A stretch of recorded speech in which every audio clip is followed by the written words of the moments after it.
Welcome back to the Orange Shot. This is the second camera from the eBay job lot haul that I got from a charity. This one is the Kodak Retinette 1A. When I was unboxing it I said that it looked clean and the lens, no blemishes at all. It's a viewfinder camera, 35mm, what was then called a compact. Compact cameras these days are a fraction of this size and weight. The Retinette 1A, I believe it's a type 42, which helps differentiate it from the earlier Kodak Retinette 1A. This one, it has a Schneider Reomar f2.8 45mm lens.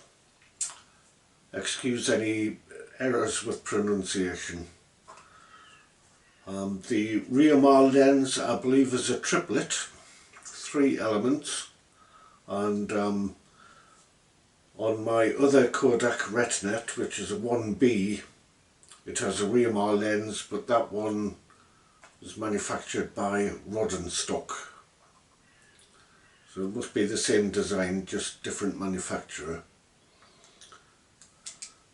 The shutter speeds on this camera go from a 250th of a second down to a 30th of a second, plus the B setting, and the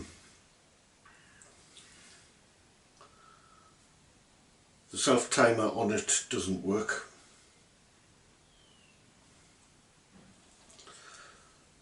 The top plate quite clean. This here is the rewind knob, and it's got a film type reminder on the top, which doesn't actually have any input onto the camera. It's just to remind you what film you're using.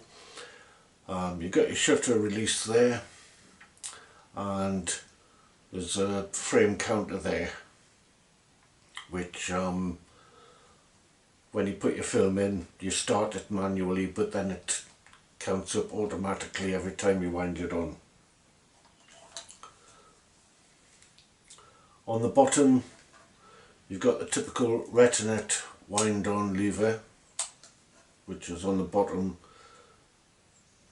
As I mentioned on the video I did on the Retinette 1B, I think this, to use a fine Geordie word, I think it's a bit femmer. It's something that gets broken on Retinettes. It's a thin brittle plastic, the rewind, although in use it is very convenient to have it on the bottom.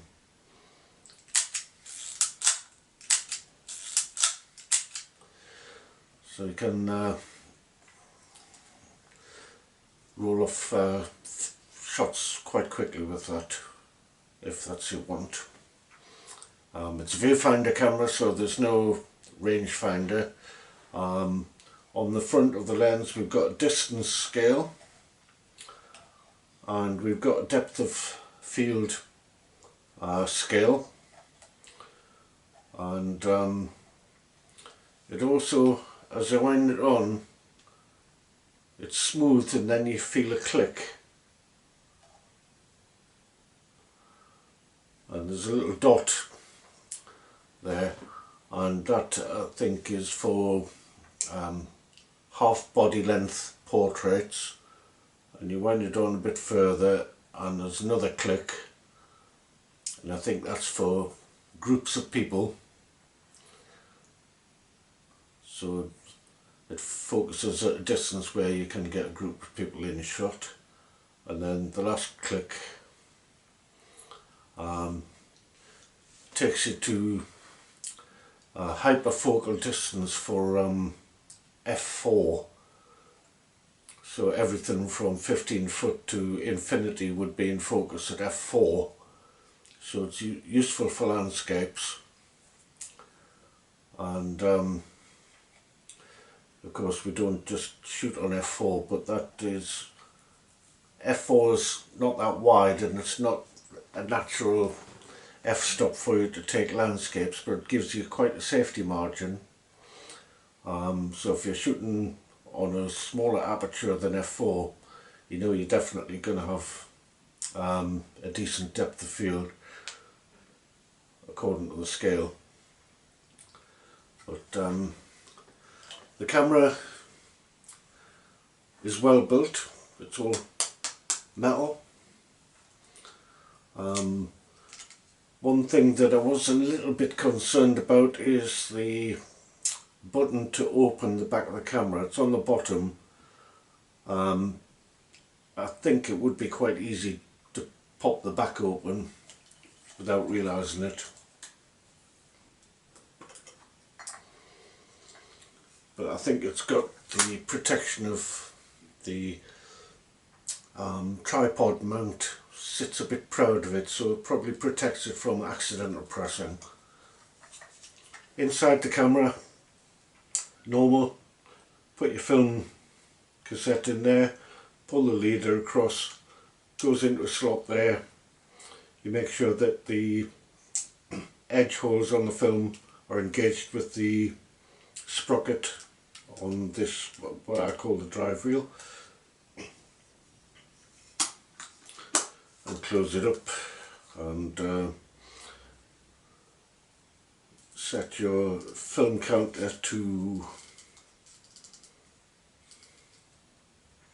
there's a little diamond.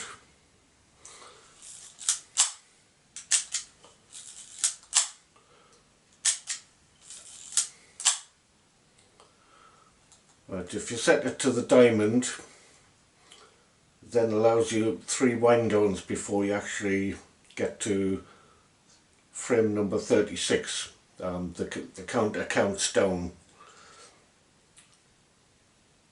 I think allowing 3 frames before you're actually shooting photographs is a bit excessive, so I tend to set it a click after the diamond so I miss out one of the wasted frames. In use, the viewfinder is quite bright and you've got your parallax lines inside, so you've got a frame and you've got 2 parallax marks at the edge, so if you're going close, that's telling you where the top of your frame is, because of course if you don't use parallax lines, when you go close you're actually pointing a bit higher than you're looking through the viewfinder, which is pointing a bit higher than the lens, so that allows you to adjust slightly. We went out on Sunday, we had lunch at the Railway Inn in Acklington, which I have to say was very nice, and then we went to the beach at Hawksley, small community on the Northumberland coast. It's got some interesting cliffs and sand dunes, and just off the coast is Kodak Island, so I took some shots there. On the way back we called into a place called Northumberland Park. Is it Northumberland? Or Queen Elizabeth Park, just on the northern edge of Ashington. There's a lake which is popular with fishing community. There's a small narrow gauge railway which at the moment looks to me like it's not in use, but that might just be because it's winter. So I took some photos, more or less finished the film, then we came back. The film was Fomapan 100. It was developed in Ilford ID11 and I give it 12 minutes this time, and I'm quite happy with the results. We'll have a look at the photos and we'll come back.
The photos, when I develop them, as I mentioned earlier, I give them 12 minutes, and to be honest I think it's slightly overdeveloped, but I'd rather have it slightly overdeveloped than underdeveloped.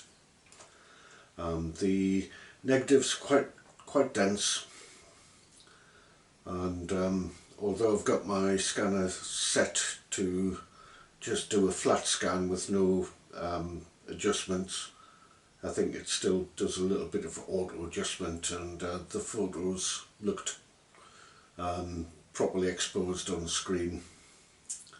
I never do any sharpening on film photographs because I think it brings out the grain on the film more.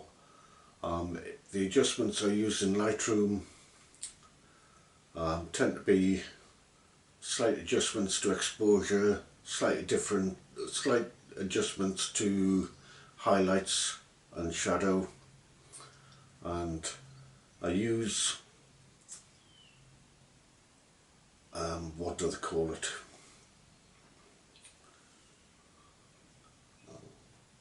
It's not sharpening, clarity. I use clarity on Lightroom.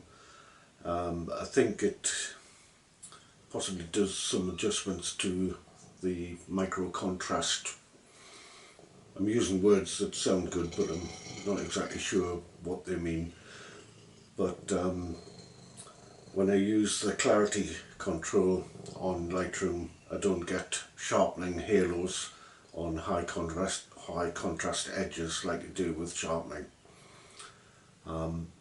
Adjustments tend to be minor, and I've got to say that as a general rule I never spend more than a minute doing adjustments to each frame. I'm not someone who enjoys sitting in front of a computer screen for hours doing adjustments to a single frame,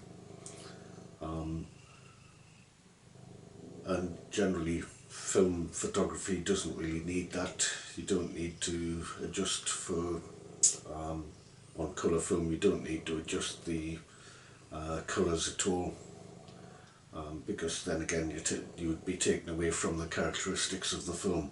On black and white, yes, you might need to improve the contrast, either by using a contrast slider or by adjusting the highlights and shadows and clarity. Anyway, that's it. The photographs I took, reasonably happy with.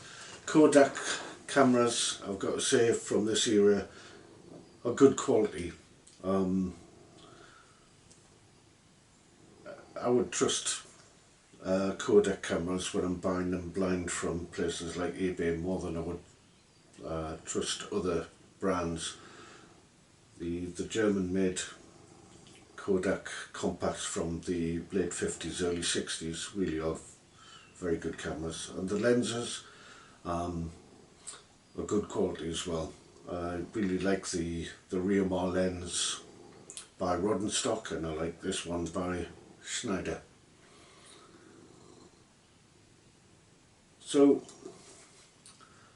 if you're ever looking for an old compact film camera, have a look at the Retinettes.